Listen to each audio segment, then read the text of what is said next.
ये स्वयं के दोषों को देखें विषय मैंने दादा भगवान के सर्वांगीण जीवन विज्ञान से लिया है, और ये उनका अक्रम विज्ञान है, उनका भेद विज्ञान है, और वीतराग विज्ञान है, मोक्ष विज्ञान है, उससे ये लिया गया है। तो उसी दृष्टि से मैं इसकी सांगोपांग व्याख्या करूंगा कि किस तरीके से हम अपने दोषों को देख करके शुद्ध हो सकते हैं। शुद्ध ही नहीं, सिद्ध बुद्ध मुक्त बन सकते हैं। दादा भगवान ने बताया कि आपको अगर सिद्ध बुद्ध मुक्त होना है तो दूसरों के दोषों को मत देखो, अपने दोषों को देखो, और दूसरे को देखकर अपने भाव मत बिगाड़ो, क्योंकि जितने भी हम भाव बिगाड़ते हैं ये कर्म बीज हैं, ये कॉजेज हैं, और हम व्यर्थ की जो टिप्पणी करते हैं, प्रतिक्रिया करते हैं, ओपिनियन देते हैं हम,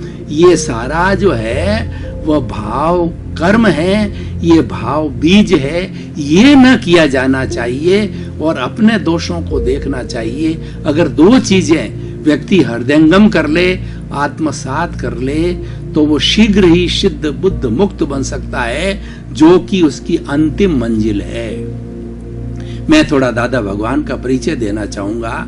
दादा भगवान का नाम था मूलजी भाई पटेल, A.M. पटेल इनका नाम था, और आप जो एक कॉन्ट्रैक्टर थे, और 1908 में आपका जन्म हुआ था।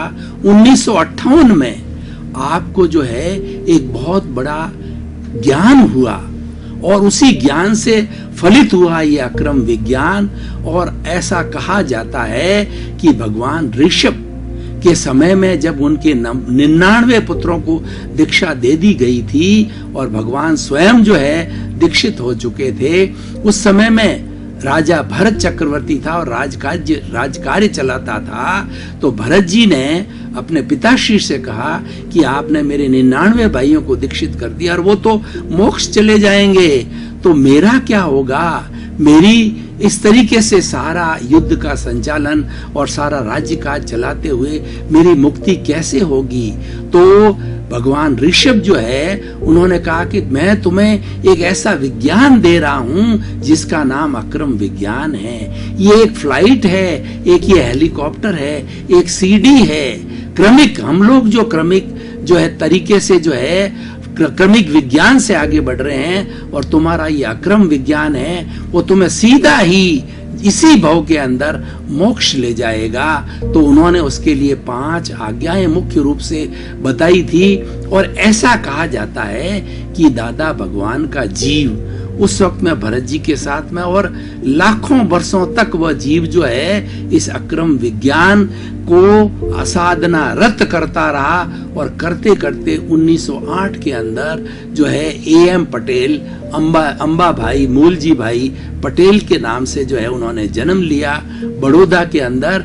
और उनका जो कॉन्ट्रैक्टरशिप का कार्य था, तो उन्होंने कॉन्ट्रैक्टरशिप में बड़े वो ईमानदार तरीके से रहते थे, और उनको सारा जो ज्ञान जो है वो खुला हो रहा था। लेकिन 1958 के अंदर उनको पूरा ज्ञान खुला हो गया।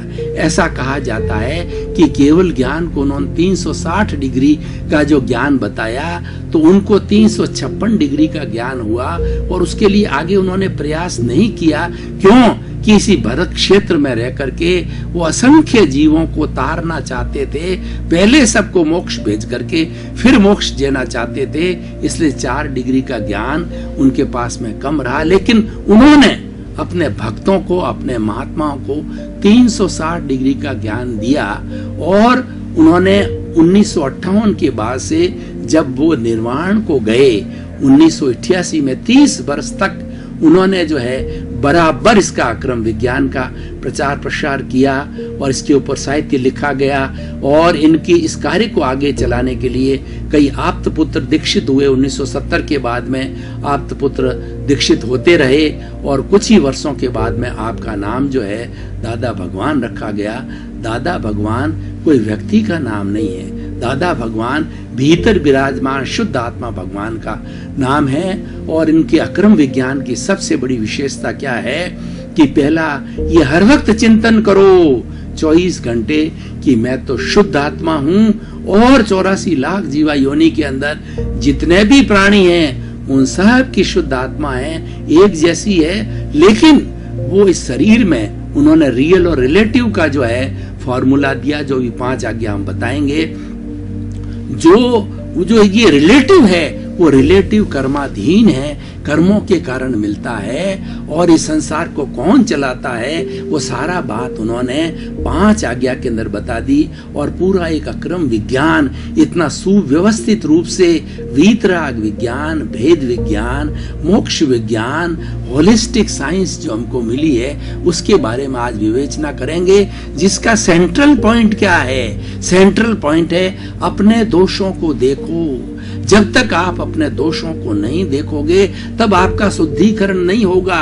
दोष किसे कहते हैं? जो आपने किसी न किसी प्राणी को अपने इस संसार रूपी नाटक के प्रारंभ से अध्यक्षण पर्यंत किसी भी प्राणी को कष्ट दिया है, दुख दिया है, पाप किया है, सब पर्यायवाची है।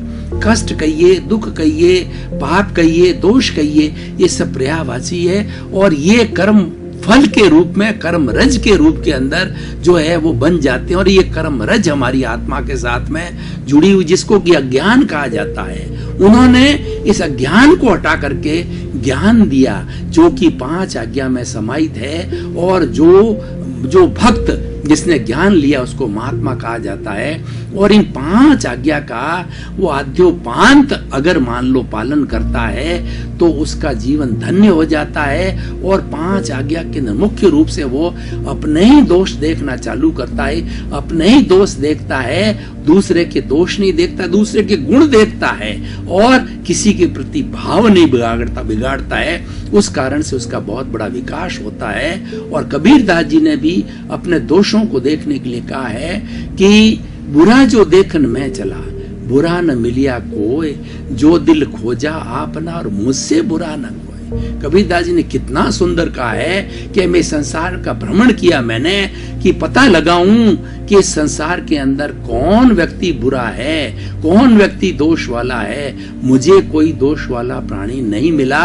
और जब मैंने भीतर देखा कि मेरे अंदर इतने दोष भरे हुए हैं कि मुझसे बुरा, मुझसे कोई दोष वाला, मुझसे अधिक पाप कर्म करने वाला इस संसार में प्राणी नहीं है।